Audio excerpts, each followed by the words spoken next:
Okay. So the last time we saw a question, okay, actually not that question, but I got this doubt that when you fill a container with water and you invert it, so you might get something like this, right?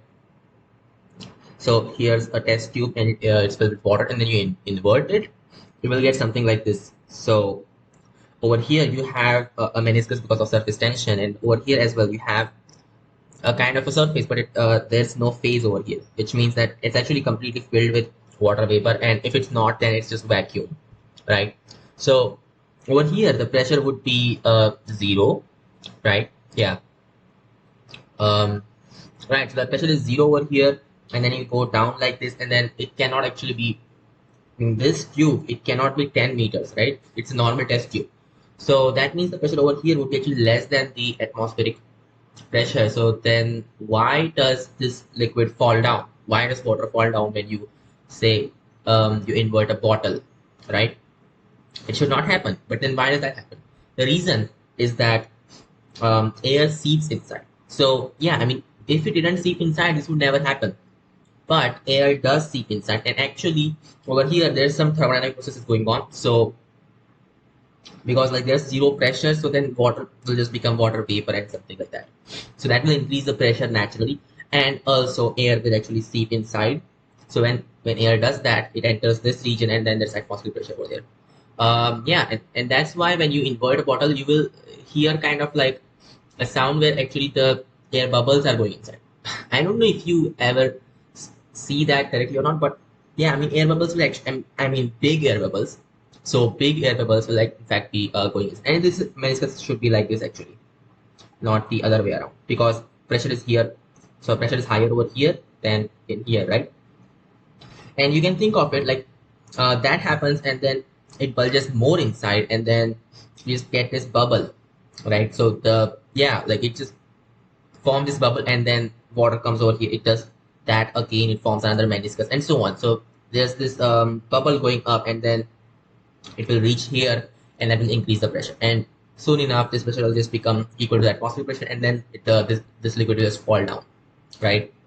And while it's falling down, this volume is increasing, right? So we need to pump in more air to actually maintain the pressure, right? That's why you will have this continuous sound of air going inside. Anyway, so that explains why when you invert a bottle, right, bottle filled with water, you still get water coming in, down. Although it should not be happening, it does happen actually. Anyway, so let's go to exercise 4 now. Subjective questions, right? So because it's subjective, yeah, I mean I cannot put a time limit on how much, like how should I solve this, how much time should I take. So I just solve them. I don't know. And yeah, just start. First question. A liquid mixture of volume V has two liquids as its ingredients with densities rho 1, rho 2 respectively. If the density of the mixture is rho, then what are the masses of each? Seriously? Seriously? Okay, this is actually sigma, not rho. I mean, why would we actually do this thing? Okay, whatever, just M1 plus M2 upon, oh, and it's liquid of volume V. Oh, okay, cool. So, yeah, uh, M1 upon rho 1 plus M2 upon rho 2 is equal to V. And that's the density over there. Like, okay, sigma times V. That's the total mass, which is M1 plus M2. So solve these two equations, you'll get M1 and M2. Well, just solve them actually. So divide this thing by rho 1, you'll get this thing, and then subtract just M2 times, actually just multiply by rho 1 in any case, just rho 1 upon rho 2 minus 1, that's equal to V times of rho 1 minus sigma, right? Okay. Oh, we should, yeah, okay, that is in fact correct. No big deal. Yeah, that's about right. So that just means M2 is equal to V rho 2 times rho 1 minus sigma upon rho 1 minus rho 2. Okay, and similarly, we just have M1, so just switch the indices. It's just V rho 1 because of symmetry, right, of the equations. And you got rho 2 minus sigma upon rho 2 minus rho 1. I guess that works. Okay, that's our answer. Next question. Next is when equal volumes of two metals are mixed together, the specific gravity of the alloy is 4. But when the equal masses of the two, the same two metals are mixed together, the specific gravity of the alloy is 3. Find the specific gravity of each metal separately. So one thing we must average of these guys, like rho 1 plus rho 2 upon 2 equal to wait, actually not the A. Okay, that's not the thing. So when equal volumes are mixed, specific gravity is 4, right? So 4 would just be average because rho 1 times Vn, you get the thing. You do get the thing, right? So just equal to 8. And when equal masses are mixed, so it's just m plus m upon rho 1 plus m. Yeah, this is the harmonic mean. The harmonic mean is what? That is 3, which means that it's like 1 upon rho 1 plus 1 upon rho 2. Well, 2 upon this thing is equal to 3, so just means, um, yeah, like this would be equal to 2 upon 3. That looks cool. Okay, that's nice. And this can actually be written in different ways. It's like 8 upon rho 1 plus rho 2. Sorry, rho 1 times rho 2 equal to 2 upon 3. So rho 1 times rho 2 is just 6, right? Okay. But no, not 6. It's like 12 because 4 times 3. So addition is 8. Multiplication is just 12. What numbers would these be? 6 times 2, right? So one of them is just, yeah, okay. So each metal separately, I mean, they didn't actually tell us what metals we're talking about. So whatever. This 6 and 2. 6 and 2. Average is 4. And then this thing, 1 upon 6 plus 1 upon 2 is just, and then, 2 times of that. So 1 upon 3 plus 1, right? Which is just, wait, that was weird. That should not have happened. 1 upon 3 plus 1, right? Yeah. Did I do that correctly or not? The multiplication is 12, yes, and the addition is 8. Yeah, so this should have worked. Huh, interesting. I mean, this should really have worked. Why did it not work? 1 upon rho 1 plus 1 upon rho 2 is just 1 upon 6 plus 1 upon 2. And 2 terms of that is just 1 upon 3 plus 1. So that should be 1 upon 3. And that's not happening. Oh, okay, 2 upon, right. Okay, so this was just equal to 2 upon 3. Yes, that is correct because just like 4 upon 6, which is, yeah, 2 upon 3. So yeah, that's correct. Next question. Third. Third is a horizontal passage 40 times 40 centimeters. Okay. Has its outlet covered by a plain flap inclined at an angle 60 degrees with the horizontal and is what passage? Okay, hinged upon the. Okay, I don't know what they're talking about. Horizontal passage. Okay. So this is like, okay, outlet covered by a plain flap inclined 60 degree with the horizontal.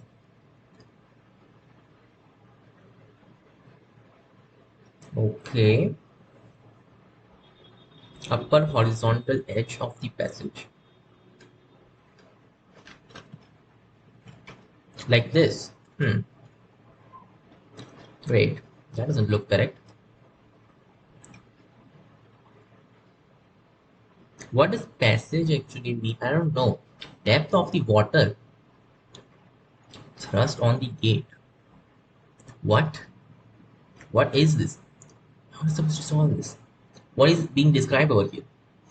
Plain flat inclined 60 degrees the horizontal and is hinged along the upper horizontal edge of the passage. I guess it's like this actually.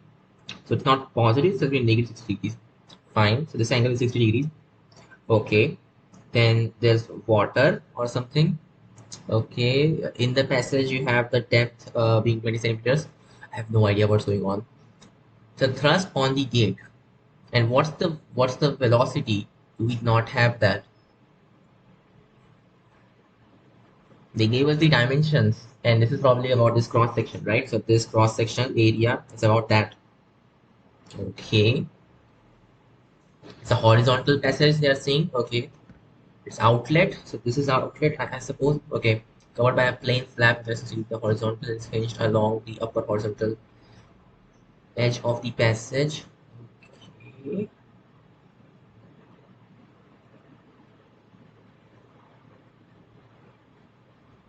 In the passage, the depth of the water is this thing. Well, thrust on the gate. Oh, I think I know. Right. So it's not flowing out. It's actually like this. The outlet is still closed. Right. So it's when it says it's like covered, it's actually like this. Oh, okay. So now we just want the thrust on this thing, right? Which is because of the pressure, of course. Like this. Yeah, the force was of that thing. Understood. Okay. Okay. Okay. What is this pressure going to be? Is that just atmospheric pressure or something? And the depth of the water is 20 centimeter in the passage. This is weird. How am I supposed to know what this pressure is? Okay, interesting. Can we just take this that to the atmospheric pressure? I guess we can, right? I mean, who's stopping us? Yeah, I guess we can. So we'll just say this is the atmospheric pressure, and then it goes down by rho gh. Okay, that makes sense. Goes up, right? You just want the total force. Yeah, you want the total force. So this is kind of weird. And this is what? This is like 60 degrees. So for every dh that you go down, you will have, so like it's a sine of this angle. So you want to, so we'll have 2 upon square root 3 dh of this length cover, right? Yeah, so 2 upon square root 3 dh, and then you want this area. Let's just say this thing. So this dimension is the length, and like length and breadth both are just 40 centimeters. So we just say L is equal to B is equal to 40 centimeters or whatever. Actually, you know what? I should say this is H, not B. So this is going to be H anyway. So, oh, it should be like capital H or something. Yeah, yeah, it should be capital H. This will be capital L. Doesn't really matter. So yeah, this is just this length, and then you want that times this area. Okay, that times this length, that's like this times of L, that's this area, that times of the pressure, but the pressure is just P naught plus rho gh, where we are saying this pressure is P naught, and then h starts from here. So this actually is, yeah, okay, so like 0 to h upon 2 is our integration. We just want integration of this thing from, and this pressure is in this. Do we have to figure out the direction as well or something? I don't think so. I mean, we just want the magnitude, I guess. Yeah. So this is 20 centimeters. Not h upon 2, it's 20 centimeters, right? Okay. So this actually doesn't even matter in the end. Yeah. Oh, wait, there's also another thing that, wait. You know what? You want the thrust, like the total force, isn't it? So there's also pressure from the surrounding you have to consider. So actually that P naught stuff cancels, just rho gh that we look for. So this is the thing. I hope it's correct. And it's in this direction, whatever. You want to integrate from 0 to, let's just say this thing is capital H and not this complete thing. So this thing is our capital H, it's just capital H, right? Okay, for the depth or whatever you want to call it. Right, just integrate this thing. So this is like 2 rho g upon square root of 3 L, okay, HDH, so integrate that H square, okay, capital H square. Yeah, that's our answer. So what's that going to be? Just rho is, it's like 1 gram per centimeter cube. Then the times of L, so L is just 40 centimeters. That times of 20 square times centimeter cube. Sorry, centimeter square. Okay, this cancels first of all. Now this thing would just be 16,000 grams, like, okay, 16 kg, right? So this combined is 16. So just have 16 upon square root of 3 times of g. So 160 upon square root of 3. Yeah. Or you know what, just put g right there because we don't care about that. So g will be SI units, right? That's the thrust on the gauge. Next question. Good thing is that the density is like, the density of water is, yeah, so gram is defined using the water itself, so it's gonna work out. Oh, this g looks like it's grams. Okay, I'm gonna put it as 160. Yeah, that's gonna work. So 160 upon square root of 3, that's the answer. This is in newtons. Next, fourth question. A vertical vertical cylindrical vessel fitted with a thin long tube at its center contains water to a total height of 30 centimeter. So water to a height of 30 centimeter. Okay. Find the thrust due to hydrostatic pressure on the base and the vertical sides. The diagram is just so badly drawn. Okay, so first on the base and the vertical sides and tops. Hey, you didn't actually tell us anything about this long tube over there, right? Okay. Wait, no, it is in fact. So it's a thin, long tube at its center. Okay. It contains water due to. Okay, total height of this thing. Fine. This is very weird. That will just actually tell us how much this pressure is over here, right? Yeah. Yeah, that's one way to avoid. Okay, yeah, that is the thing. Okay. Find the thrust due to hydrostatic pressure on the base. So on this base, we just have like rho g, and there's also air from surrounding, and we want the hydrostatic pressure. So shouldn't we actually just take the pressure of this water and not of the air as well? I guess yeah, just take the water like that. Thrust is equal to integration of F dot ds, where okay, S is not the displacement, it's just the area of this the area element of the complete area, right? Okay, doable, I guess. Right, let's do it. So just rho g h, that's this pressure, but then it's like P naught plus rho g h. Should I even take P naught to be there or not? I'm gonna take that. So P naught plus rho g h is pressure over here, right? Okay. Yeah, and let's just actually write out some stuff like h is equal to what, 30 centimeters, and let's just say this complete thing is capital H, so capital H is equal to 10 centimeters, and R is equal to, we don't need R, well actually we do, no we do need R, so R is equal to what? They didn't tell us the radius though. Huh? Is that centimeters or what? I think that is centimeters, so it's 10 centimeters. Okay, awesome. And it is filled with water. Okay, so rho is just 1 g per centimeter cube. Okay, cool. And g equal to 10. Okay. Anything else? Nothing? Okay, start it. So we want to throw g h over here, that types of area, just pi r squared. Right. Yeah, that is the thing. Cool. Yes, yeah. And should we take the pressure of atmosphere over there or not?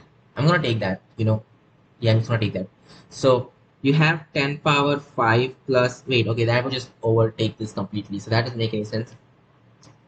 Hydrostatic pressure. Do you mean like a gauge pressure or something and not the absolute pressure? Then that would make perfect sense because then you don't take this P naught in there. Okay, awesome.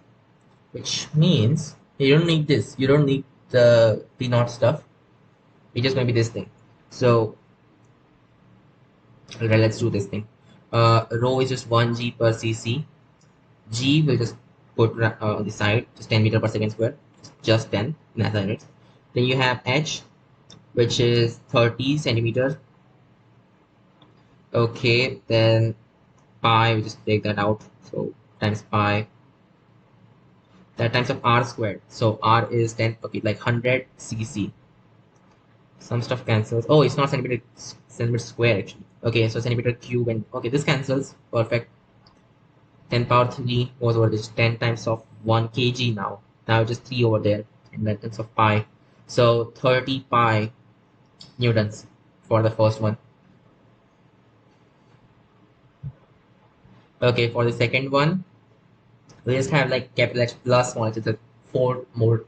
Yeah, wait, no, not 4. It's, what is this thing? It's like 4/3 of that. Yeah, so it's 40 pi newtons. Second is just 40 pi newtons.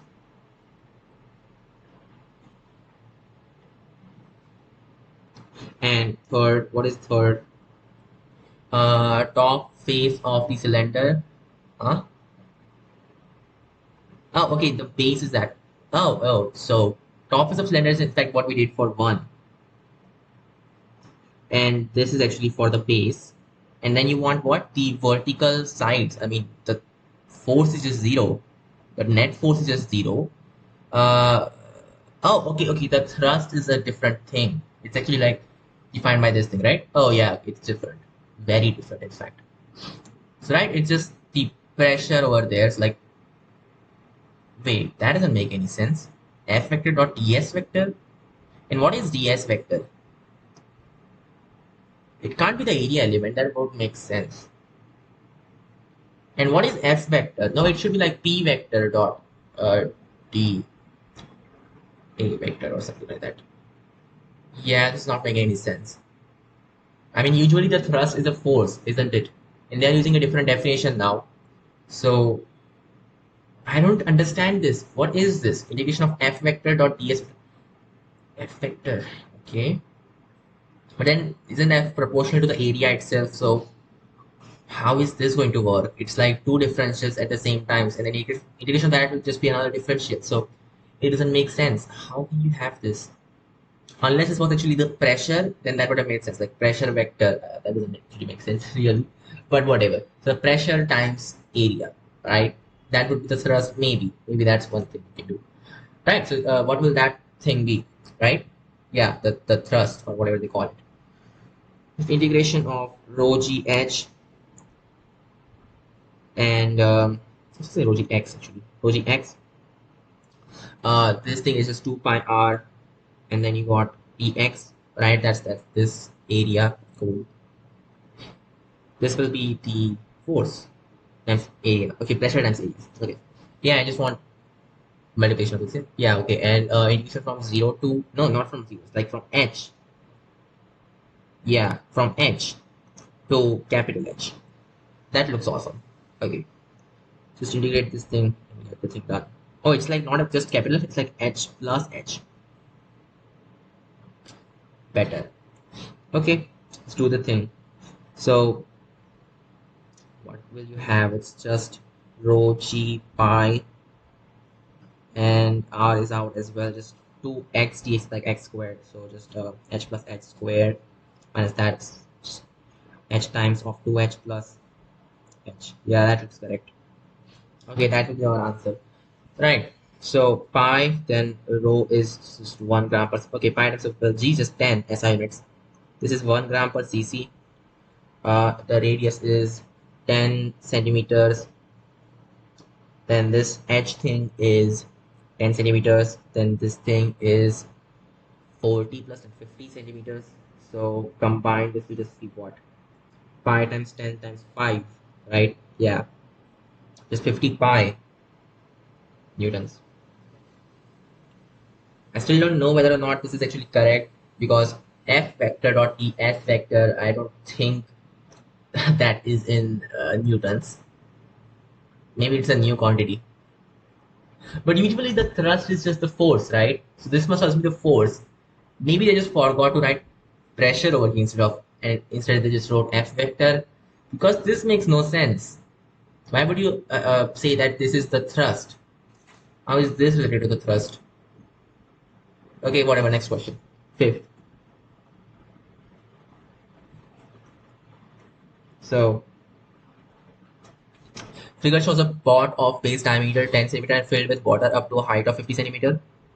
Okay, and volume 10 liters. So this is what? A pot of base diameter 10 centimeters.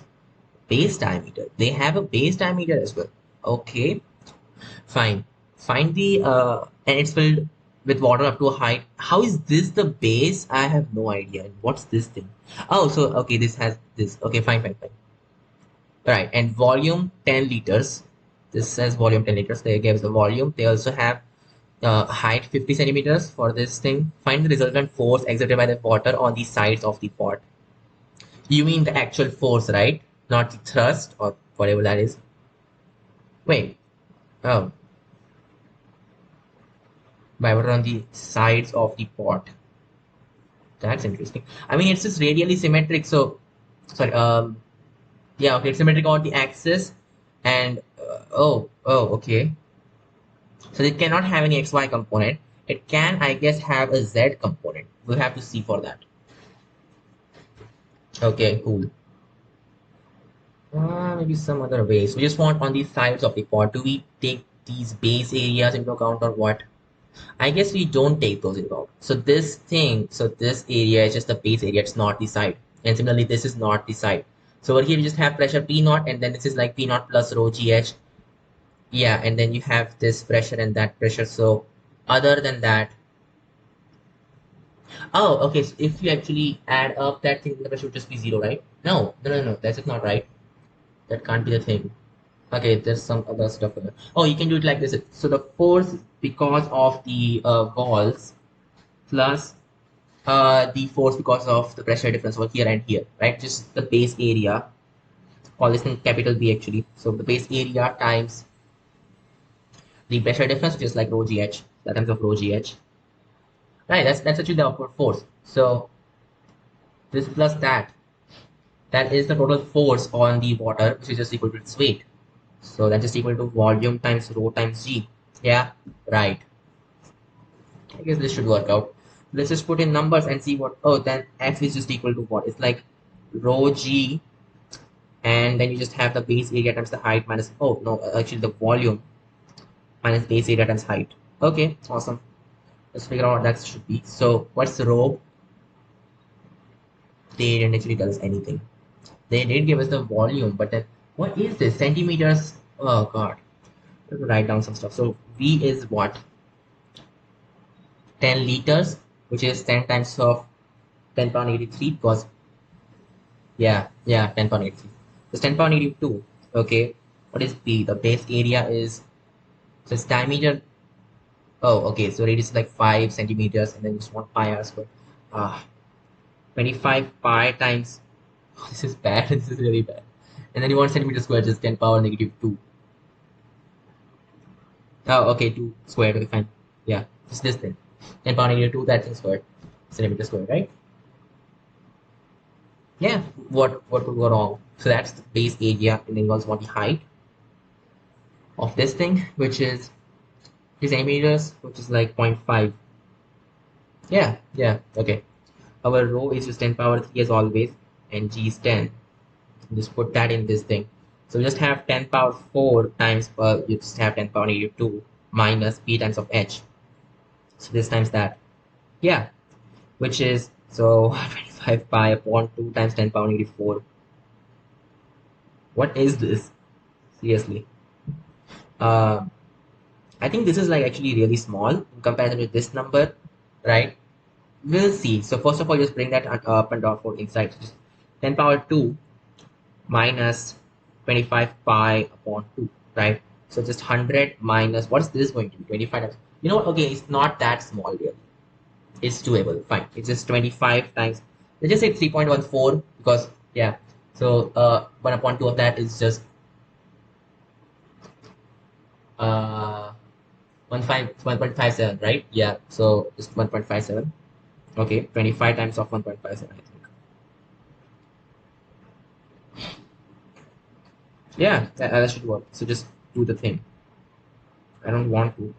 Just do it. 1.57, that is of 2. Oh, okay. Just do it the proper way. 1.57, and then it's 2.5. So 5, 3 carried on is just 25, and then just 8. 2 carried on is 7, what is it? Okay, this 0. Okay, 3, 1, 4 as always. Okay. 5, 2, 1 carried on is 2, then 1, 9. So 3, 9, 2, 5, and then you want to this thing. It's 39.25, approximately 40, I think, right? So this is like 40 newtons, approximately 60 newtons, right? That's where it's at. So yeah, the resultant force is approximately 60 newtons. Cool. So fifth, right, it should be approximately 60 newtons upwards. Awesome. Next question. Wait, okay, that's the force because of the walls on the water. Actually want the force exerted by water on the sides of the pond. Oh, then it's this thing. Okay, that explains it. Yeah, that should do it. Cool. Next question. That's done. Six, no. 3 immiscible liquids are filled in a square tube kept in a vertical plane. The 3 liquids are in equilibrium and their densities are in arithmetic progression. Okay. What fraction of the side of tube does liquid A occupy in the vertical column? Oh, so like, okay, what is this? Okay, cool. Um, Vertical plane, and then this, right? So because it's vertical plane over here, yeah, like there's no acceleration, right? Okay, so there's no pressure difference over here. Just this, and okay, fine, doable. It's doable, right? Yeah, I mean it should be doable, I guess. So wait, this is an arithmetic progression that's important, I guess. So of course, this is the average of these two. And wait, oh yeah, like this rho g h is how much it goes up. So of course, you just have this thing, right? What that means is like these two heights are in fact just equal. That has to be. They have to be equal so that you have, rho 1 plus rho 2 equal to 2 times of rho 3, right? Arithmetic progression. Which means that this fraction is just 1 upon 2. Oh, that was easy. So 6 is just 1 upon 2. So seventh. Why is it 0.5? Because, you know, seventh, a simple accelerometer can be made in the form of a uniform tube filled with liquid and bent as shown in the figure. Okay, what accelerometer? I don't know what that's. Okay, the instrument is fitted in a carriage going with acceleration A. Oh, okay, so it figures the acceleration of the carriage. Ah, fine. Determine the value of A, and this happens. Okay, using of course H1 and H2. Okay, cool. Ah, so the atmospheric pressure is over here and over here, and then it's like gravity. Okay, cool. And this happens. It's kind of a bad accelerometer, really. Okay, just do the thing. Okay, so as you move like this, you will have the gravity effect. You also have the effect due to acceleration, right? The A thing, so the pseudo acceleration.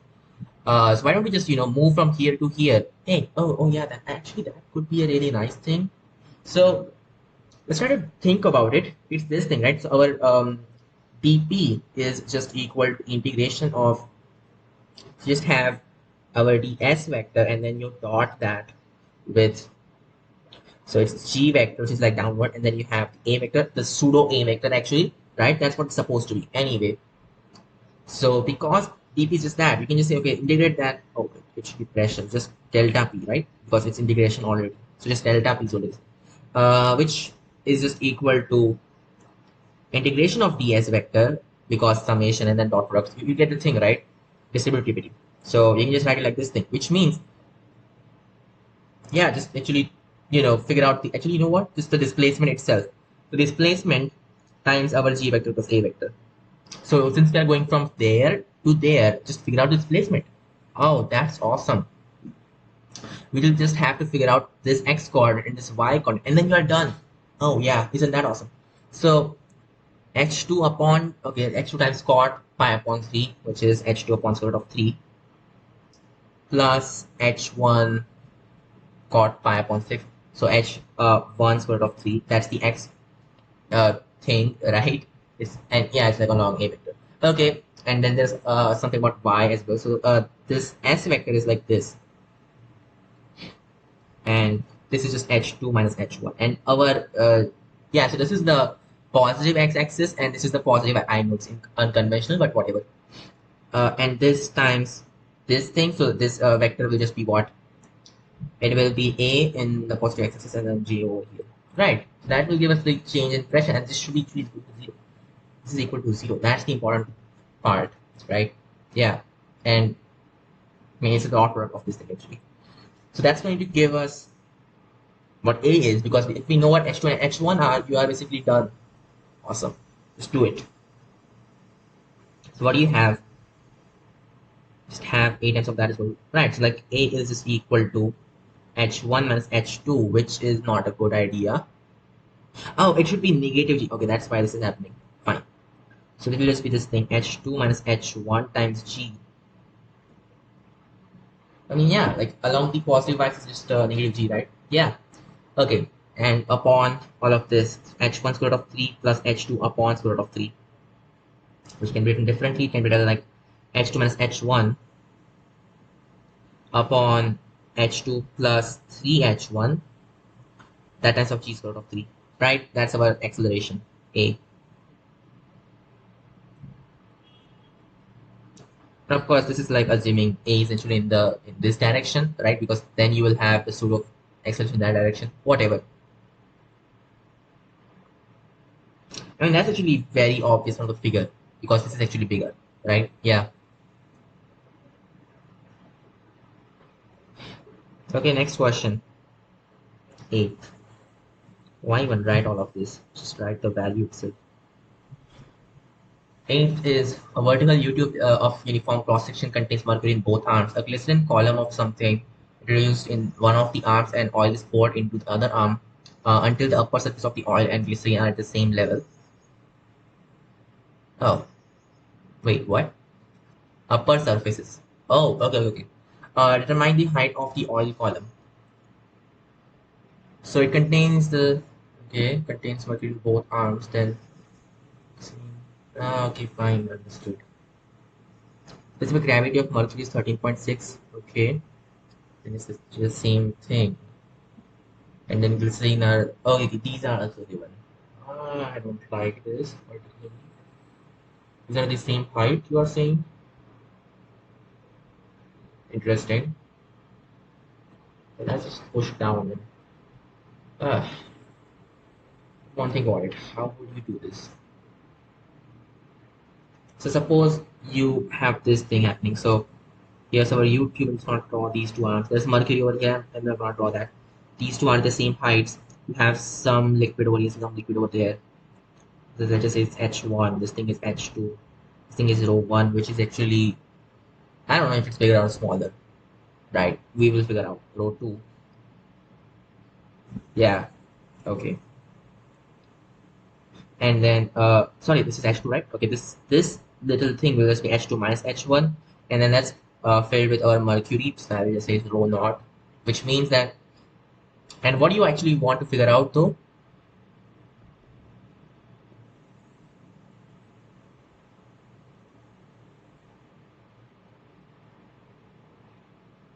Wait, what do you want to figure out?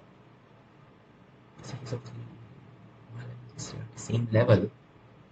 Oh, they also gave us the length, right? This is called of length 10 centimeters. Wait. Is that important in any way? Oh, okay. No, that's the glycerine column. I thought it was the mercury column they're talking about. The glycerine column. So actually, they gave us one of these. Okay, and glycerine has what? 1.3, and oil has 0.8. Okay. Okay, I don't want that. I want this thing. First of all, let's think about it. And mercury is what? Very high. So this must be glycerine, and this must be oil, and this must be right. This is oil, this is mercury. That's the only way you could have this kind of combination. Right. So you actually know what H1 is, right? So H1 is just 10 centimeters. You just have to figure out the height of the oil column. So just have to figure out what H2 is, and then you're good to go. Awesome. This is not H2, it's H1 minus H2. What am I doing? So H1 is just 10 minus H2, and you want in centimeters, of course. And this is just 10. Now just think what the ratios though. So rho 1 is to rho 2 is to rho naught. What's that ratio going to be? This is equal to 1.3 is to 0.8 is to, okay, it's like 13 is to 8 is to 136, right? Okay, that's not really reducible. Whatever. So what does this tell us? It tells us that rho 2 over there, huh? 8 times H2 plus, well, okay, that's like 136 times what? Are you serious? So 136 times H minus, sorry, 10 minus H2, that's equal to 13 times 10. What is this thing? It's 10. Yeah, that should work out.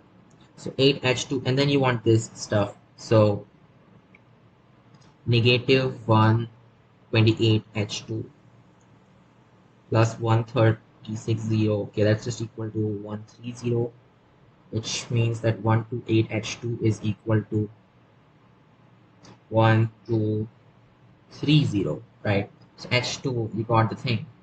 It's not pretty looking, but whatever. Yeah, looks good. Just 1230 upon 128, right? In centimeters, of course. So what do you want? You want in centimeters, right? That's our answer. We could try to simplify this. This will be what? 615 upon 64. Not helping. I mean, we want in decimals actually. That's not the way. Ah, fine. Oh no, I won't do it in decimals. Since I don't have to because it's a subjective type. Next, ninth. A uniform cube closed at one end contains mercury and is immersed vertically in a bath containing mercury. In equilibrium, 50 centimeter length of the tube projects out of mercury and height of mercury column. Wait, what? Closed at one end, uniform tube contains mercury immersed vertically in bath. Oh, it's just like, okay, the usual parameters. In equilibrium, 50 centimeter length of the tube projects out of the mercury. Okay. And the height of mercury column within the tube is 46 centimeters. If 20 centimeter length of the tube is released, what do you mean by released? What will be the height of mercury column in it? Wait, what do you mean by released? Huh?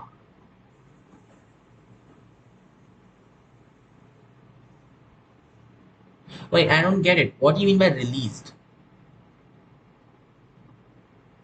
This is very weird. I mean, the height of the mercury column will stay constant. Doesn't matter if you move it up, down, or okay, when it does move down a bit too much, that can cause problems. But otherwise, there's no problem, right? So, what do you mean by 20 centimeter length of the tube is released?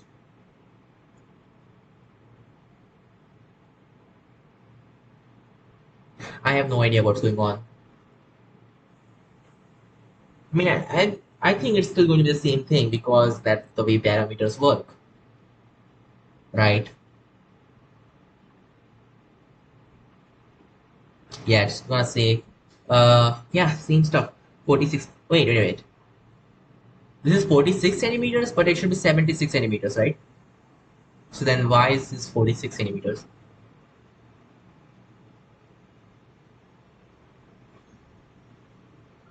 There's only one way that this could happen, which is that the tube is of 46 centimeters. I mean, the part protruding out is basically 46 centimeters. So 20 centimeter length of the tube is released. I think what that means is like it's pulled up by 20 centimeter once again. So now it will be like 66 centimeters. Yeah, right. It's just 60 centimeters, of course. Wait, no, it's 50 centimeters of the length projects out of the mercury. I don't understand what's going on. And then this is 40. There's only one way, air. There's a bit of air inside the tube. That's why this would be happening, right? It did say it's closed, but it never said it's containing vacuum, right? So we could just say, okay, awesome, there's air inside. That would make sense. So then 4 centimeter amount of air, and then it's like pulled up by 20 centimeters, right? Okay, understood. Um, wow. So the pressure of that stuff inside is like 46 centimeter Hg, right? Because it's not 76 centimeter Hg. Wait, no, it's 76 centimeter Hg minus 46 centimeter Hg. Yeah, that just you know 30 centimeter Hg. That's the pressure of that inside. Okay, it's like this. So this is 46 centimeters. Just you know, this thing is about 30 centimeter Hg over there, and this is like length is 4 centimeters. And then you pull this up once again. Now it has extra 20 stuff. It's gonna be up by x, so this is like 46 plus x, and now it's got up by 20, right? Okay, so the complete length is now what? This was initially 4, now it's like 24, so it's 24 minus x is this thing. It's like 24 minus x. You know what? I just say it's 4x and not x. Yeah. So this will now just be 6 minus x upon x. That's how much the pressure increased, or wait, no, decreased, right? Yeah. So that times of what was the initial pressure? Just 30 centimeter Hg. Okay. Wait, am I sure I'm going correct or not? No. It's supposed to be like this. It's like x upon 6 minus x times 30 centimeter hg. Okay, that plus all of this stuff, right? So just plus 4x plus 46, that's equal to 76 centimeter hg. That makes sense. Which means that, yeah, just equal to 30 over there. Awesome. Now just figure out. So, oh, this cancels. Isn't that awesome? Oh, that's unexpected. So x is actually bigger than 6 centimeters. Wait. No, this can't be correct. This can't be correct. Wait. Just go back. Just go back.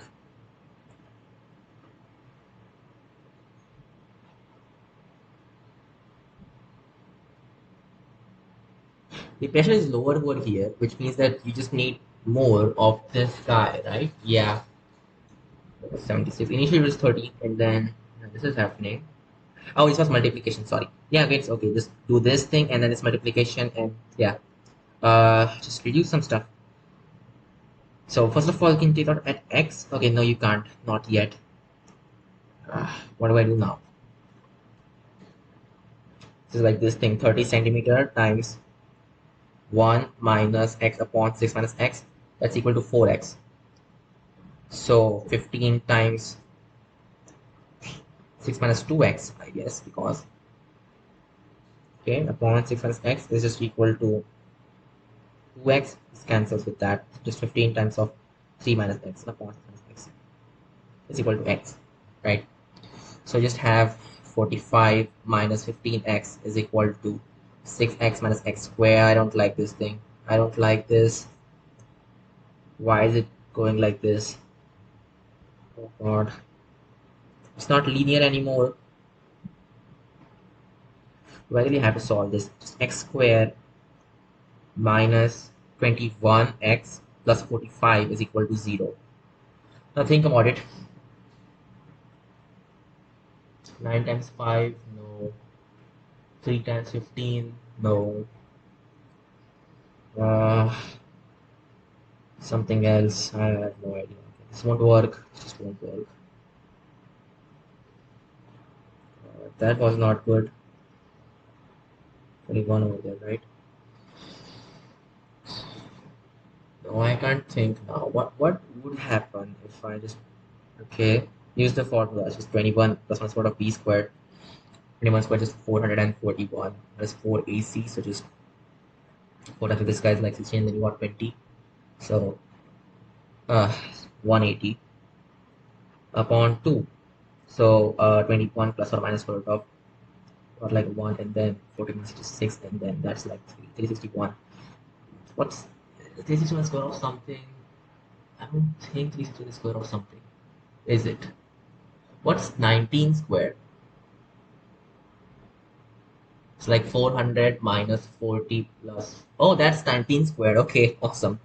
So this 21 plus or minus 19 upon 2. Guessing it's like a small quantity, so just again minus 19 upon 2. Because if it was like plus 19 upon 2, so 20, that would make no sense. So it has to be minus 19 upon 2, which means it's just 1. So x is 1, so 4x would just be 4. So it went up by 4, okay. Right, so what do you want? What is the height of Mercury column? It will just be 50 centimeters. Next question, 10th.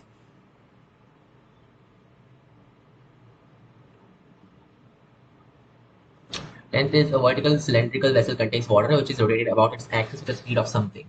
If the diameter of the cylinder has, so suppose this right now, omega. So omega for 10th. So it's 120 RPM, 120 that's per minute. Are you serious? Like 2 rotations per second. Okay. So 4 pi, or yeah, like 4 pi radians per second. So omega just 4 pi. Okay. Vertical cylindrical axis contains water rotated about its axis speed something. If the diameter of the cylinder is radius is just 5 centimeters, 5 times 10.82. Find the difference in elevation of water level between the sides and the center. Okay, so like this side and the center, and you want this, right? Okay, so we know that you just have to like go like this and then up, right? So we just have rho gh because that's how this decreases, and that's equal to whatever this thing is, integration of rho and then oh, okay. So our instead of g, just have omega square r, and then you want dr. So integration of this thing. And rho stuff cancels anyways. Just gh is equal to integration from r equal to 0 to capital R. That's the radius of this thing. But just a small r. Who cares? Just omega squared r dr. Yeah, that should work out. So gh is, actually this works out even for general bills of h and r, not just capital H and capital R, right? Okay, so but that's what we want, right? Capital H and capital R. Anyway, G capital H is just equal to this thing. So what's that going to be? Yeah, what's that going to be? I mean, this was correct, right? This must have been correct. Yeah. So then omega square R dr, and because our u equal to 0, I mean, okay, the u vector, velocity vector is 0. So just hydrostatics in the rotating reference frame. That makes sense, sure. So omega square R dr is just like omega square R squared upon capital R squared upon. So there you go. And actually just, do it for the general stuff. So like gh is equal to omega square r squared upon 2, which means you can write h as a function of r. H would just be omega square r squared upon 2g, right? Okay. Yeah, okay, we don't need that. The main important thing is that h is this, and in this particular case, you can figure out what that's going to be. Because they guess the values. Okay, so omega squared 4 pi squared. Seriously though, 16 pi squared times r squared, which is just 25 times, you know what, it's 1 upon 2 times 10 power negative 1. That makes sense. Or, 1 upon 20, 1 upon 20, so just 1 upon 400 in that case. And upon 2g. So just 2 times of 10. Yeah, assignments and everything. Cool. So we what? 2 pi squared because, yeah, well, 8, that's 2, 10 power negative 3, right? So 2 pi squared 10 power negative 3. That is our answer. Pi squared is approximately 10, yes, but should I do that? I don't know. This looks good already. Then that's approximately like 2 times of 10 power negative 2, or like 0.02. And this is in meters. So this is actually supposed to be in, what, just write it like millimeters. 2 pi square millimeters. And this would just be 2 centimeters.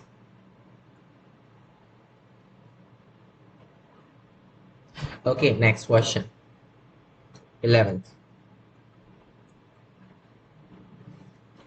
So 11th is a vertical cylinder vessel of diameter 20 meter height, something contains water to half its volume. It's given a uniform rotation. Oh, the same as the last one. So the water level at its center is at height of 25 centimeters. Okay. About the axis. So about the base. Okay. What is the rotational speed of the cylinder? The height of the level of at the periphery and the equation of water surface refer to the what? Sorry. Refer to the coordinate axis as shown in the figure. Okay. This thing is what? It's 25 centimeters. This thing is 50 centimeters, and this complete thing is now 100 centimeters, right? So initially the height was, wait, what? This is very off. It's okay. Scale is not good. It's water to half its volume. Okay. So like initially it was 50 centimeters. Now it, yeah, does this thing. Okay. What is the rotational speed of a cylinder? The height of the level at the periphery. What periphery? What do you mean?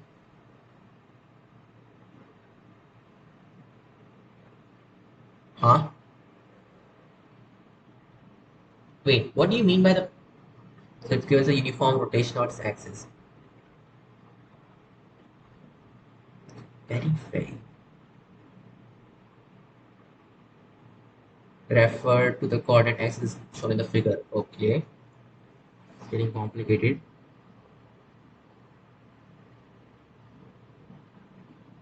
Now, okay, so you mean like this height at the edge of this letter. Okay, fine. So you want that. And so although this is saying 100 centimeters, okay, I get it.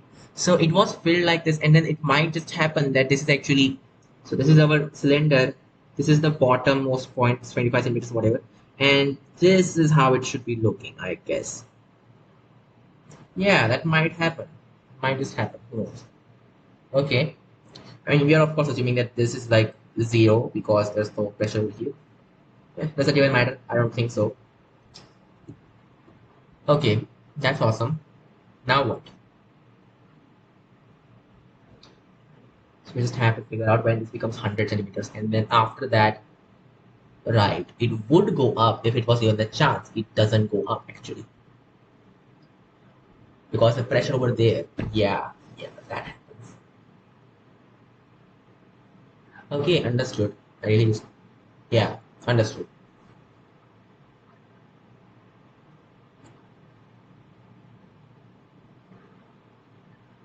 So they didn't tell us what the omega is. Okay,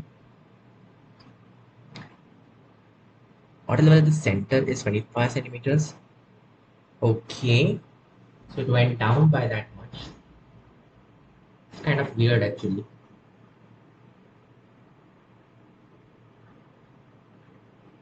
So you have this thing h is equal to omega square r squared upon 2g.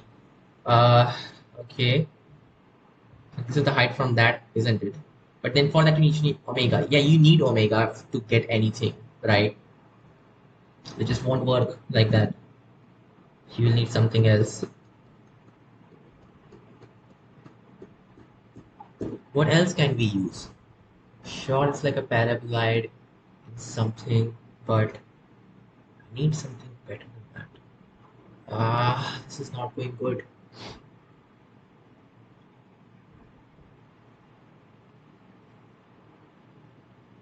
So at the center it's just high 25 centimeters. I get that. At some point it's going to be 50 centimeters. Sure. Where is that point going to be? I have no idea. They give us the diameter. Okay. What else do we know? To half its volume. You know the volume. That's important. Okay. I mean, okay. They give us like, but then they want the height at the periphery. For that, you actually need. It's not going to help. It's not going to help. It depends, right? It depends. What if, like, okay, let's say your omega was really small. Your omega was really small, then it doesn't matter. I mean, just yeah, it will never reach 100 in that case. But then, okay, your omega is not. It was not that small, in fact. So it did reach like, okay, it's 25 centimeters now. That's a parabolide over there. Oh, hey, I know. So right, you have this thing, you have h is equal to all that stuff. What you will do is like h is equal to kr squared. I'm gonna assume that, and then we'll just figure out the volume of this upper part, and then we'll compare, right? Yeah, okay, that's the thing. And actually, you know what? Just say this is plus h naught. So initially it was just 25 centimeter, right? Okay, yeah. And then just integrate the whole thing, and then we'll just compare the volumes, and then from that we'll get the k value. Once you got the k value, that's omega squared upon 2g, isn't that right? So just awesome, awesome. So let's try it. Um, how is the volume calculated, by the way? It's just 2 pi r. Wait, no. It's not 2 pi r. Wait. For that parabolide, you want the volume. So first of all, you just want the base. Okay, it's supposed to be this thing. It's supposed to be this thing. Pi capital R square and a small r square. That's the base area. That's of dh. That gives it's our dv indication of that thing from. So yeah, like we'll figure out h is a function of r. So 0 to capital R, right? Because initially R equal to 0. Yeah.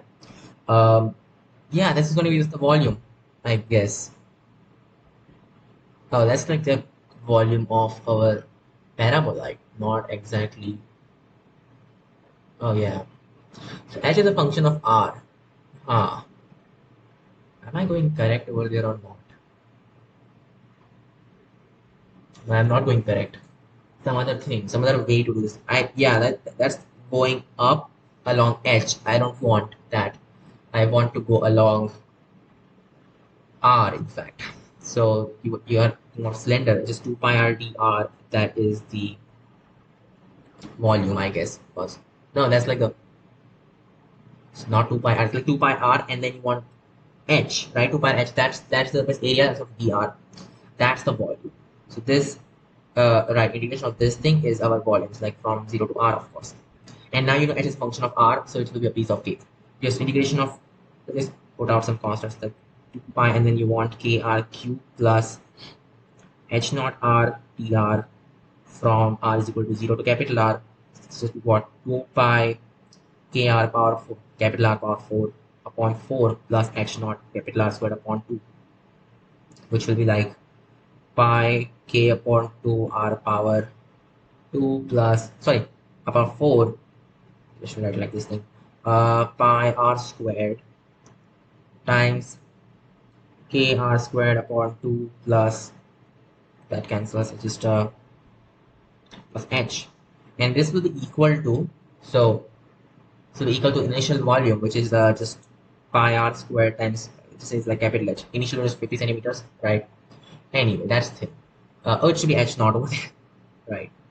That looks good. Which means that kr squared upon 2 is equal to H minus H naught. And this is like assuming that omega is really small. So, okay, it's not really small, but then, yeah, you can assume that, right? What's the big deal? This is just one problem.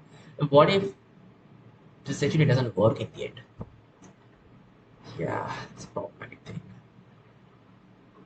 Okay, what if like it just stops at some point? Oh, that's not going good. And that's not going good, right? Yeah. Speed is 200 at that point, right? That becomes much more complicated. Hopefully this you know what am I doing? Alright, hopefully this will happen in a way that at the edge as well, it won't actually do anything problematic, right? Hopefully that happens. Most likely it won't, but let's just still do it. We'll see what happens, right? So h at the edge will just be h naught plus kr squared, like k capital R squared, right? And k capital R squared is just this thing, so h at the edge will just be 2 times of capital H plus h naught plus h naught, which is 2 capital H plus h naught, and sorry, no, minus h naught. Now what's that going to be? It's just 2 times of 50 centimeters, like 100, and then minus h naught, so it's actually 75 centimeters. Hey, that's awesome. Wait, this just guarantees that in fact it will never be more than 2h. That's why they gave us half of the thing, right? If it was not, if it was some other thing, so like 1/3, okay, not 1/3, 2/3 of it is filled, then there would be a problem because it can in fact just reach the upper surface in that case. So, right, it will never reach 2 times the height, right? 2 times the initial height that it has, right? It will never reach that, in fact. Awesome, isn't it? Yeah, yeah, it's just awesome. Okay, cool. So now we know what h naught is. We know what h is. Just figure out the thing, right? So that is in fact the height at the level, right? Oh yeah, cool. So height at the edge or height at the periphery, that's going to be 2 times of this 100 centimeters minus of 25 is 75 centimeters. So you got the second guy's answer. Now just figure out what omega should be.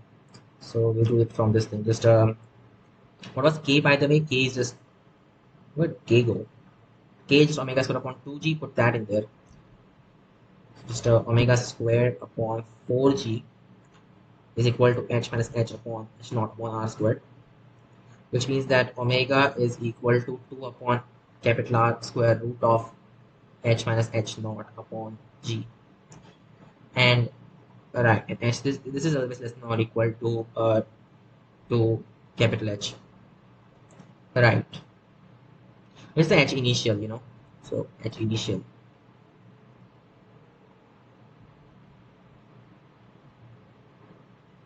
Oh, I can just write down what this actually is supposed to be, right? So just equal to this thing.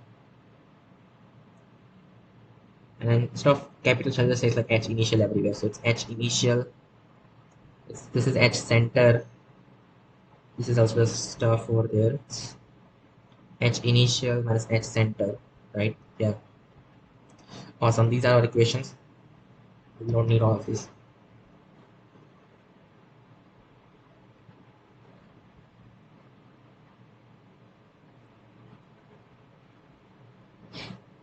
Okay, what is this going to be? So 2 upon capital R. What is the radius?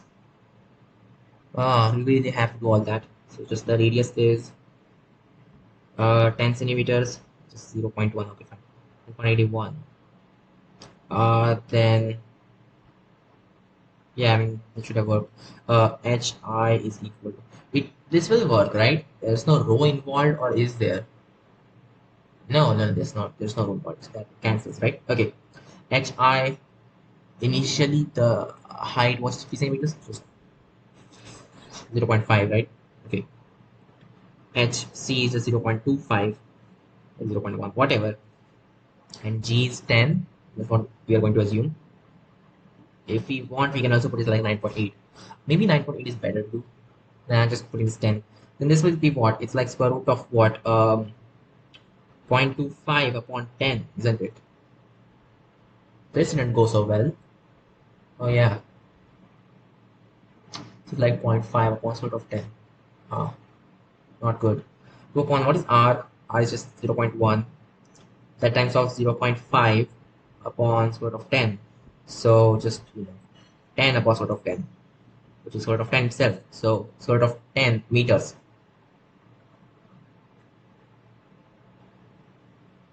Wait, meters? No, in SI units, right? Just yeah, radians per second. You can also write this in rotations per second or something like that. So more than just 1 upon 2 pi cycles. So just sort of 10 upon 2 pi rotations per second. And sort of 10 is approximately pi. So just yeah, 1 upon 2 rotations per second.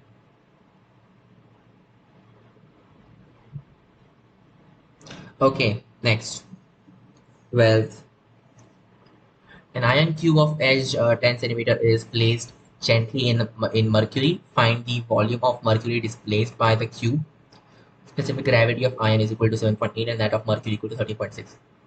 What? Iron cube of H, something placed into mercury, and a volume of mercury displaced by the cube. Wait, why are you asking this? Just such a like, okay, just seriously. So zero point 0.1 cubed and, oh, it's specific gravity, huh?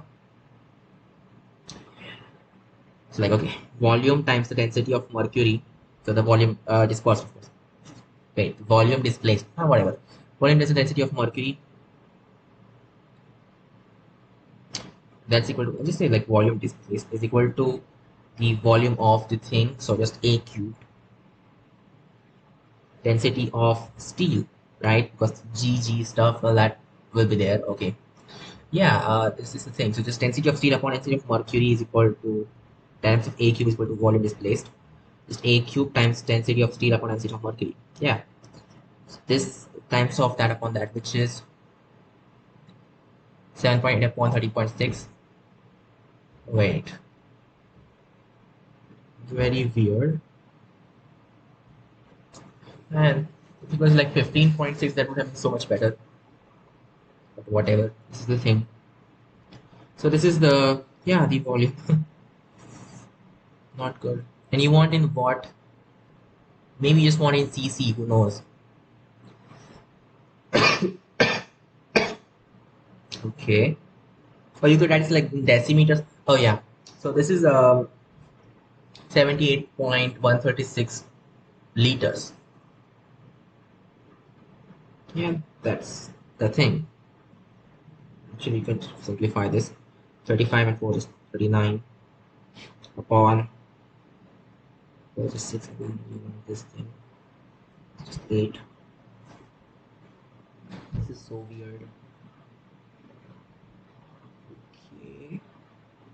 Yeah, that's the thing. But now what? Now we are stuck. Whatever. These many liters, right? Okay, next question. 13th. A cubical block of wood 10 cm along each side floats on the interface between oil and water column with lower surface 2 cm below the interface. Okay, lower surface 2 cm below the interface. The depth of the oil and water layers are 10 cm each and density of the oil is 800 kg meter. Oh god. Fine. What is the mass of the cube? What is the gauge pressure at the lower surface of the block? These are just so repetitive at this point. Depths of oil and water layers are 10 centimeter each.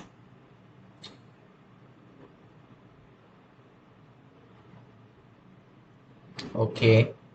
Just need to below the interface. Fine. What is the mass of the cube of the 10 centimeter thing? Okay, cool. That's 2 centimeter. This thing is what? Just mass is equal to like 8 times, that is 800 centimeter square times density of oil plus 200 centimeter square times density of water.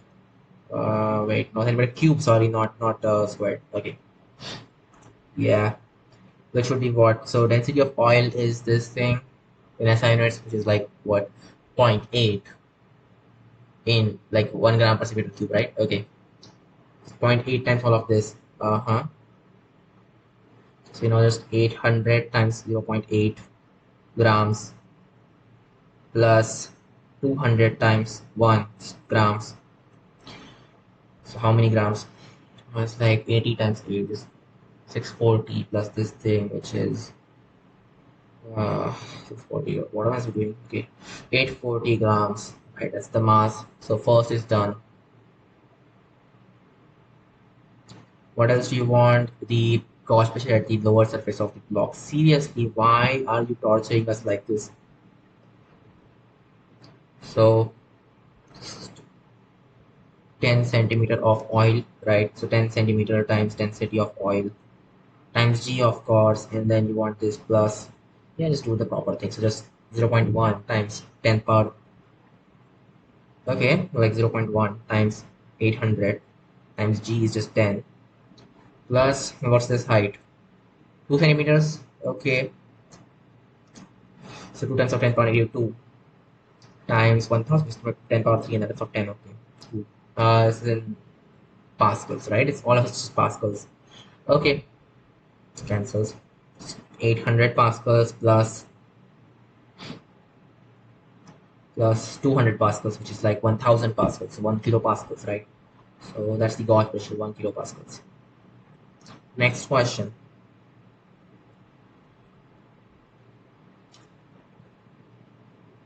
14th. An object is suspended from a spring balance. The balance registers 60 newtons in air, 40 newtons when the object is immersed in water, and 45 newtons when immersed in oil. Determine the density of the solid and the oil. Okay. The object is immersed in water and 45 newtons when immersed in oil. When it's immersed, okay, completely. Fine, no big deal. So, right, when it's just, yeah, it's proportional. So 60 is proportional to density of, uh, God, what was I going to do? 60 is proportional to the density of the solid itself. Then 40 is proportional to the density of solid minus the density of water. And 45 is proportional to density of solid minus density of oil. Okay. See, you want the density of the solid first of all, right? I mean, just take the ratio. So 3 upon 2 is equal to density of solid upon density of solid minus density of water. I guess there's a better way to do this thing. So what does that mean? Like 20 is proportional to density of water and 15 is proportional to the density of oil instead of writing these stuff. Okay, so then, yeah, just divide by that, which means 3. Okay, density of solid is to density of water is to density of oil is just 3 is to 1 is to 15 upon that, right? I guess, which is 3 upon 4. Okay, so the density of solid is just 3 gram per centimeter cube. And B, the density of the oil is just 3/4, like 0.75 grams per cc. Okay, next question. 15th. A stick of uniform cross-section area, length 3 meters and electric density 0.4 is hinged to one of its end at a point 1 meter deep inside water. When the weight of something is suspended at the other, wait, what? Stick of uniform cross-section area, length, so the length of the stick is 3 meters, density is 0.4 relative density, right? Okay, so the density is what? Whatever. Deep inside the water. Okay, cool. Just 4 times of 10 power 2. That's the density, basically. The density of water is 10 power 3. Okay. Depth 1 meter. So depth 1 meter. Deep inside water. When a weight of 600 grams, mass of the weight is 0.6 kg. Suspended on the other end, it rests in equilibrium. Huh? Oh, it's like, wait, but it's hinged, right? Okay, the density is 0.4, so it's supposed to go up, in fact. And this is hinged in what way? Well, they didn't actually tell us anything about it. I'm thinking it's like this, so yeah. Or is it like this? Maybe. Could be anything. Okay. It rests in equilibrium, making angle 60 with the vertical. Oh, okay, fine. So 60-degree vertical, like this. Okay, cool. Determine the cross-section area of the stick. Weight of something suspended from the other end. Okay. Find the cross-section area of the stick. Huh? Why? Wait. Cross-section area. How is that supposed to be important? Thing is the density. Oh, okay. So the mass of this guy, right? Okay. So we actually figure out the mass of this thing, and hopefully that's gonna give something. Okay. Think about it. You want to talk about this, right? Come on, think. The pressure is acting in that way, and it's supposed to make it go up or something. That's the buoyant force. How is the buoyant force going to act though? It's just a stick, right? It's just a stick. So net force is there. Sure. Net force on each of these sections is like upwards. So you want the sum of these guys. And each of these sections has the same force acting on it. It's like a field or something. So it will be as if, yeah, like the torque. It's just the gravity acting over here and the buoyant force acting over here. Yeah, that makes perfect sense. Okay. So we'll have torque because of that. And there's this guy. So there's gravity acting over here, buoyant force acting over there. That's going to happen. And yeah, okay, that's awesome. So why do you want the cross section? Wait, you know the density of this thing. Okay. So understood. First of all, you just have to figure out the volume of this stick. Isn't that right? No, because you will need L upon 2 for that as well. It's kind of complicated. Anyway, right, it's 60 degrees with the vertical. This is 30 degrees. Whatever. Does it even matter in the end? I don't think it does actually. Yeah, it should not matter because you're just doing a torque balance. There's nothing about this length that you need to. What would happen if it was not 30 degrees? Like, does it matter in the end? Would be in equilibrium in any case, right? Or not? I suppose it should be. The buoyant force, right? Those things are the same. Anything else about it that you have to look for?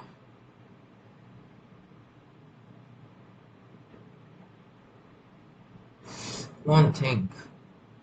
Each of these guys just has. Yeah, like the buoyant force is just acting like this. That is the thing. Yeah, that is the thing. How am I supposed to? Right, because the torque. So for a dm mass over here, the like the buoyant force is just like this.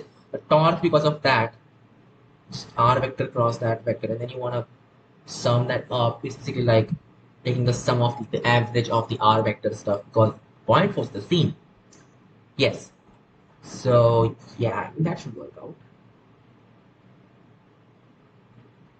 Right, and this will just put it on the center, right? Right. So then why is this important? Why is the angle even important in this case? It can be equilibrium at any angle, right? Yeah, it can be equilibrium in any angle. it doesn't have, yeah, right, that is the thing.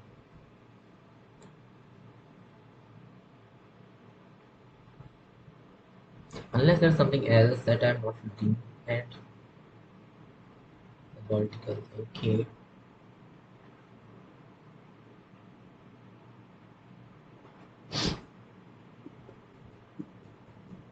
Now the angle is just not necessary, right? Okay. Let's have like L upon 2 and then other stuff will do the angle. We don't want that. L upon 2. What is this thing? Okay, that times of the net effective force on our sticks, our force stick. The effective force, right? And plus L times the effective force on our box, weight or whatever, the mass M. That is equal to 0 because that's a torque, right? Is equal to 0, which just means that Fs plus 2 times of Fm is equal to 0. You just have to figure out what these things are and then you're good to go. Awesome. So the force on our stick is just the volume of the stick times the density of stick minus the density of water, right? That's the downward force. Plus, same stuff over here, just 2 times. Do we know the density or what? No, just there, just the weight, right? Okay. Oh, but then what about the buoyant force? Okay, just assume that it's so small that buoyant force is like negligible. So then it's just the weight itself. So it's just, I mean, although it you should have like g over there, but whatever. So just the mass of this guy. Yeah, that's equal to 0. Awesome. That's downward, and then this should be upward. Okay, that makes sense. So what you have is like rho naught minus rho times. Okay, you know what? We know all these quantities. It just gives the volume. Like volume is equal to 2m upon rho naught minus rho solid. So that is equal to pi r squared times, oh, the base area, right? That's what you want. Or do you want the radius? Cross section area. That's what you want. So like cross section area times the length is equal to this thing. So yeah, just this upon length. Just figure out this value and then you're good to go. No need for the angle or whatever. Now, how is this going to be calculated? It's just 2 times of this guy, which is, this is an SI units, right? 600 grams. Okay. So 2m is just 1.2. Upon the length is just 3. That times of this stuff. So rho naught minus rho, which is 6 times of 10 power 2. Yeah, yeah, right. It's an SI units. So this is like zero point 0.4 upon 6 and then 10.82. So just 2/3 of times 10.83. And this is in what exactly? What are we finding? Cross section area, just meter square. Okay. So it's like this thing 20 upon 3 times 10 power negative 4 meter square, which is like centimeter square. So 20 upon 3 centimeter square. That's the base area.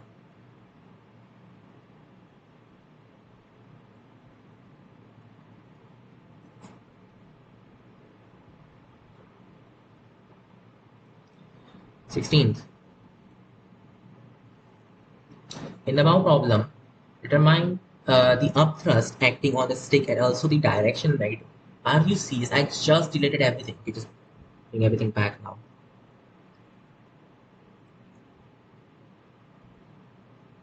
Okay.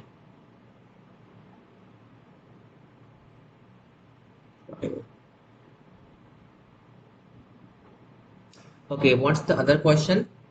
The above problem determine the upthrust acting on the stick and also the direction, right, of the reaction at the hinge. The upthrust acting on the stick because of what? Because of the liquid, right? It's just you have that force, of course. And the magnitude of the what? Sorry, and magnitude of the reaction at hinge.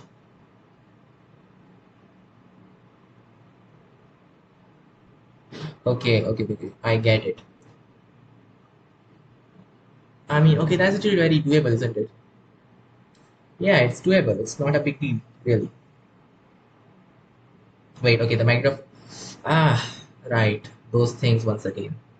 It's not good. Fine. So what's mg going to be?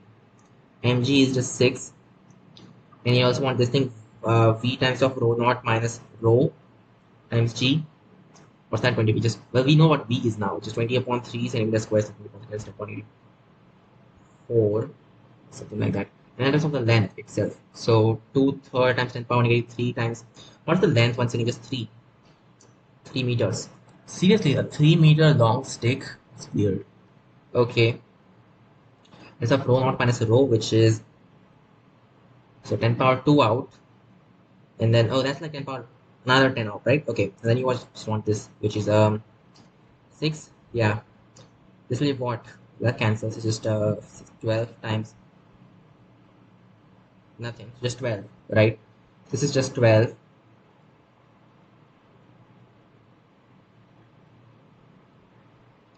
So here's how it is. You have 12 acting in this direction, you have 6 acting in that direction, newtons of course.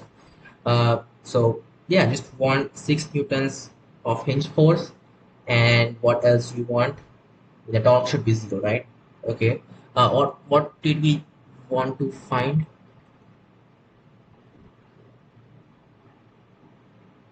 Thrust acting on this, that is 12 newtons. We just saw that. So 12 newtons and 6 newtons, right? 12 newtons and 6 newtons,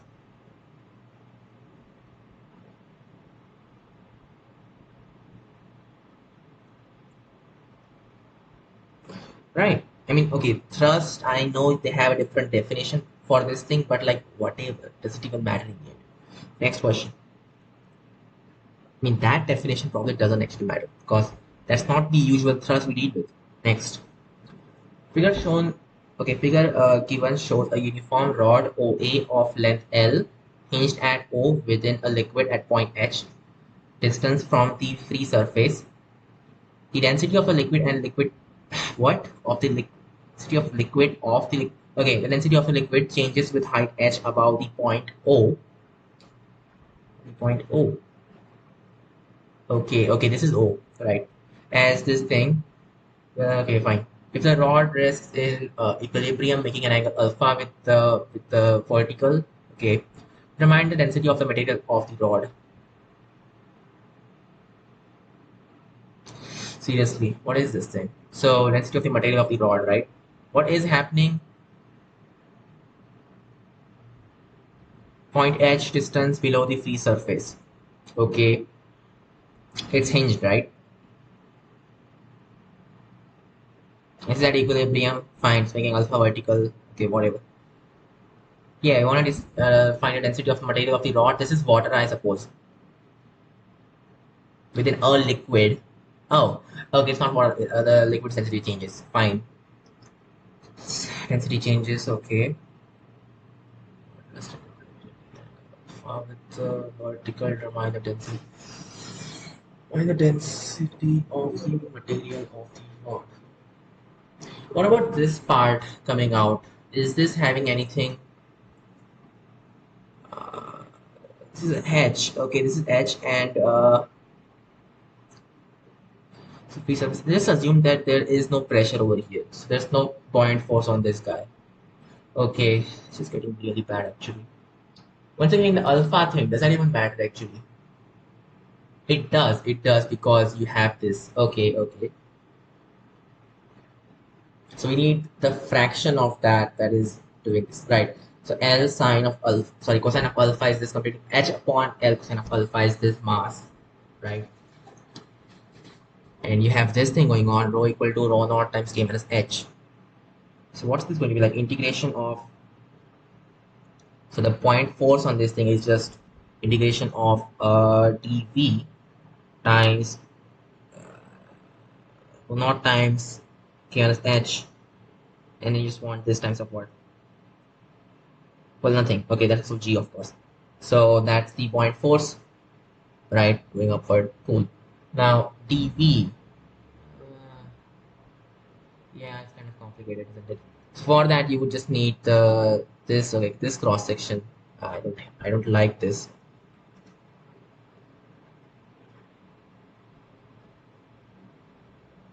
Maybe you can use like the mass some way. Yeah, I guess that's a way. It's like dm, so the mass of the element upon the density of the element. Do we know the density of the element? No, we don't. No, we don't. Oh, so we need yeah, like we want to figure out the density of molecular abroad. Fine. So dm upon rho.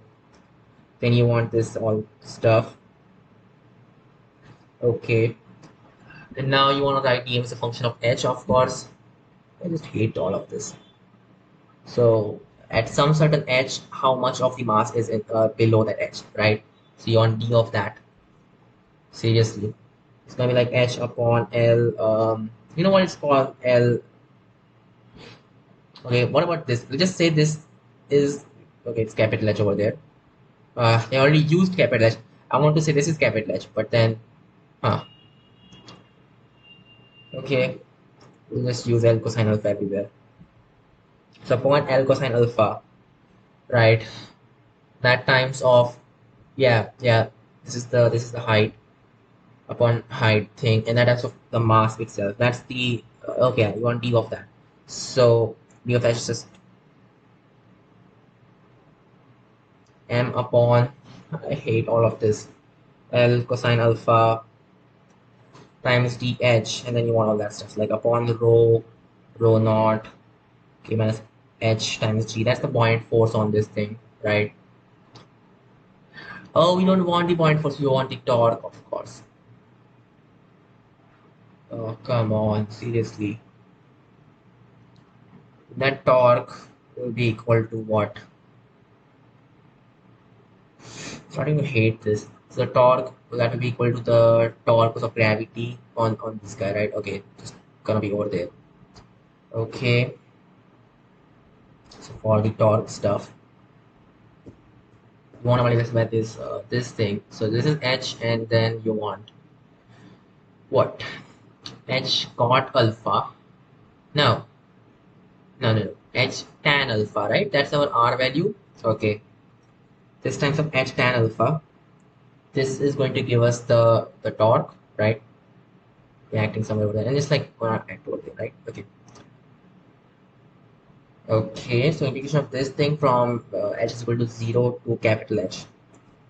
That's the torque because of the point force is equal to the torque because of the gravity, which is just, mg. Then you want L upon 2, but then tan alpha, right? That's that torque. So some stuff cancels, just cancel that, right? This m cancels, g cancels.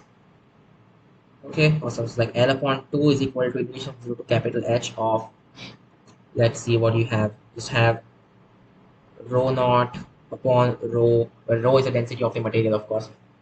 You want k minus h dh. Oh, you also want that h equations. Kh minus h square in that case.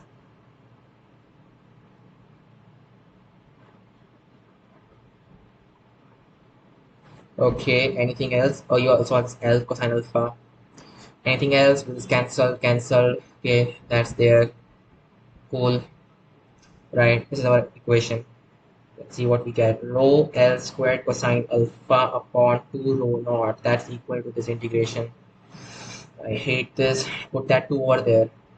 See, no, not right now. Just do that later. So h square upon 2 minus h cube upon 3. Yeah, that's the thing. And you want what? Want rho.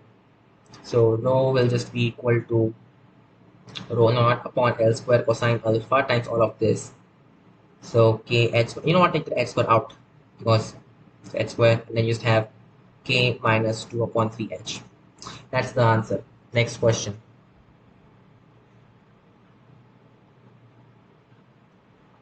Seriously, they made me do all of this. Next, 18th question. A venturimeter is to be filled with a 25 centimeter diameter pipe in which the maximum flow is this thing. Okay, so Q is given, maximum Q. Diameter is given. Okay, venturimeter, what is that going to be? What is a venturimeter? I don't know. Give me the diagram, that will help. The pressure head is 6 meters of water. What is the minimum diameter of throat? So that look, I don't get your jargon, so I won't solve this. Just yeah, I won't. Venturimeter, head, diameter of throat. What are they talking about? Give me a diagram, right? 19th. Once again, a venturi meter. Now I just need to search what a venturi meter actually is. Wait, I think I remember something what a venturi meter.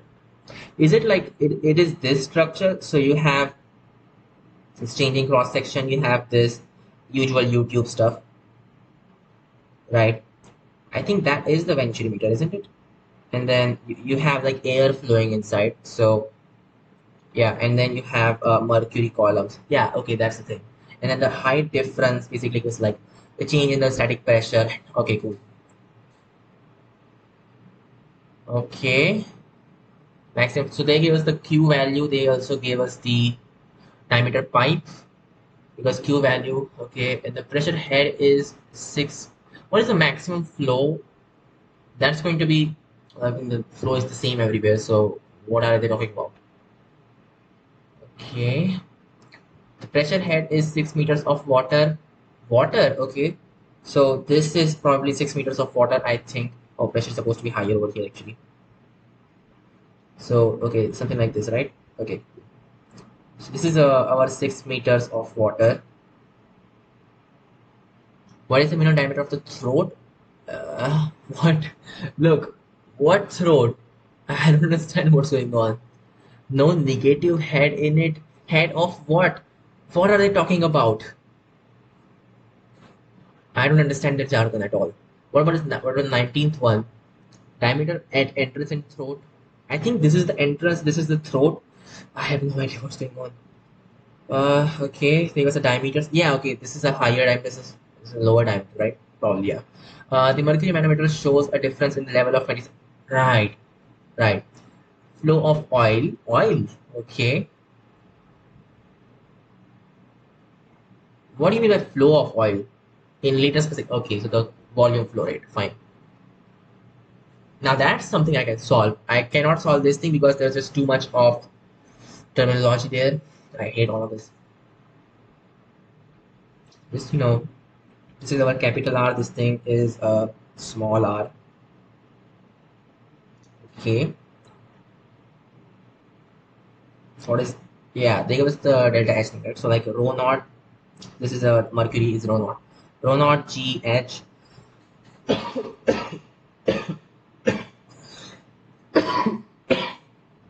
sorry. So this is our delta P just equal to delta of half rho V squared, right? Which is density of oil, not rho naught, density of oil. And then V squared is like Q squared upon A squared, a change in that, right? So 1 upon, uh, yeah, this stuff.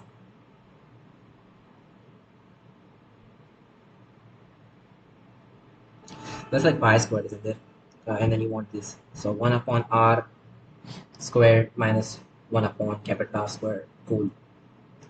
And I mean, we could write it in a different way. We can write it like this. Oh, that's the 2 involved with it. You know what? Let's write it this way. Oh, it's supposed to be 4, sorry. 4, yeah. So just 2 power 4 or something. You can short just 8 rho Q power, was like 16, right? So, upon pi squared. Just have 1 upon diameter power 4 minus 1 upon diameter power 4. That's equal to what? Your rho naught GH. Okay, that gives us the, wait, what do you want by the way? The flow of oil, right? Just want Q. Okay, so Q squared is equal to rho naught GH pi squared upon 8 rho. So the density of oil, okay. That types of this stuff. It's just 1 upon d power 4 minus 1 upon d power 4 to the power of negative 1, right?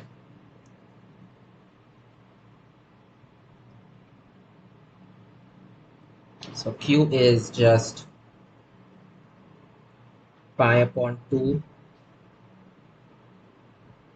square root of all of this stuff, okay. Rho naught upon rho. There's the 2 over there also, so just, you know, let's see what constants you have. Just have GH upon 2 And you want like rho naught upon rho. This is so long. Why am I doing this? And you want this stuff. So 1 upon t power 4 minus 1 upon capital T power 4 to the power of negative 1 upon 2. Okay, let's solve it. Or should I just leave it like that? No, just solve it. So what do you have? Let's write out some stuff. So our diameters are 9.5. Okay. Capital D is just 9.5. 95 times 10 power negative 3. Small d is just 30 times 10 power negative 3. Starting to hate this really. Oh yeah, I mean, why should I actually solve all of this? There's no point in doing this. I can't solve something like this. This calculation is just too much. Why should I? Right? Yeah, why should I do this thing? It's just unnecessary calculation. Just give them a formula and just, yeah, it's just 20. A wide vertical vessel filled with water has two small holes, each of area something on the opposite sides. Vertical vessel filled with water, two small holes, each of area something on the opposite sides. Okay, if the level difference between the holes is this thing, water is filled. Okay. What is the resultant thrust due to the outflow of water acting on the vessel? Just like the force basically, not the thrust actually. Yeah, it should just talk about the force, not the thrust. Anyway, rho a b squared, that is the propulsion force because of the water leaving, right? And now like this was just 2gh, so 2 rho what am I doing? Sorry, what 2gh? So 2gh times this thing, 2 rho g, and then a times of h. Yeah, that's the thing. So they are saying, what are they saying? Area is given, both have the same area. Like, okay, then it's gonna be 2 rho g a delta h actually. That's the thing. Which is how much? 2, what is this liquid? It's just water, so it's 10 power 3. That's 10, okay, that's just 10 power 4. Area is 4 centimeter square, just 4 times of 10 power negative 4. Okay, a times of delta h. 1 meter, just 1 meter, okay, cool. Yeah, that's the thing. Just, you know, 8 newtons. Why approximately? Exactly. Although G should not be exactly 10, but whatever. 8 newtons. Yeah. Okay, that's it. So we will stop here because they don't have more questions. Right. So I'll see you guys in the next video. Bye.